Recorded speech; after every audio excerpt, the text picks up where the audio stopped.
কোনোভাবেই থামছে না ইরান। আমেরিকা ও ইসরায়েলের চোখে চোখ রেখে যুদ্ধ চালিয়ে যাচ্ছে খামেনির উত্তরসূরিরা। ইরানের প্রতিশোধের আগুনে জ্বলছে গোটা মধ্যপ্রাচ্য।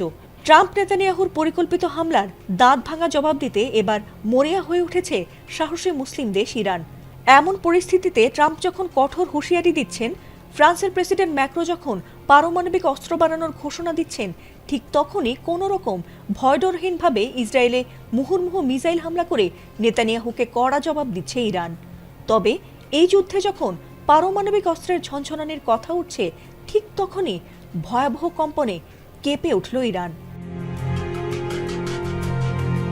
অনেকের ধারণা ইরানের কাছে পারমাণবিক অস্ত্র আছে, তবে ইরান কখনোই সেটি স্বীকার করেনি। কিন্তু যে দেশের কাছে পারমাণবিক অস্ত্র নেই, সেই দেশ কিভাবে পারমাণবিক অস্ত্রধারী দেশের সাথে চোখে চোখ রেখে কথা বলছে? ইরান যখন যুদ্ধবিরতির কথা নাকচ করে দিয়েছে, ঠিক সেই সময় পারমাণবিক শক্তিধর দেশগুলো আলোচনায় বসেছে। আর এই আলোচনার মধ্যেই কেঁপে উঠেছে ইরান, যেটিকে বলা হচ্ছে ভূমিকম্প।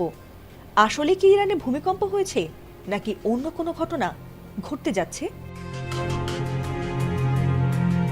ইরান ইসরায়েলের তুমুল যুদ্ধের মধ্যে তেহরানের এই ভূমিকম্প নিয়ে সোশ্যাল মিডিয়া থেকে শুরু করে নেটিজেনদের মধ্যে নানা কথা উঠে আসছে। কেউ কেউ মনে করছেন ইরান হয়তো গোপনে ভারী ক্ষেপণাস্ত্রের পরীক্ষা চালিয়েছে, তবে সেটির কোনো জবাব এখনো পর্যন্ত ইরানের পক্ষ থেকে দেওয়া হয়নি। ইরানের এই ভূমিকম্পটি হয়েছে গেরাস অঞ্চলে, আর সেটির উৎপত্তিস্থল ছিল ভূপৃষ্ঠ থেকে মাত্র 10 কিলোমিটার গভীরে।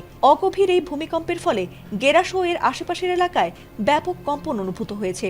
কম্পনটি যদিও মৃদু ছিল, তবে যুদ্ধবিধ্বস্ত পরিস্থিতির মধ্যে এই প্রাকৃতিক কম্পন স্থানীয় বাসিন্দাদের মাঝে সৃষ্টি করেছিল চরম আতঙ্কের।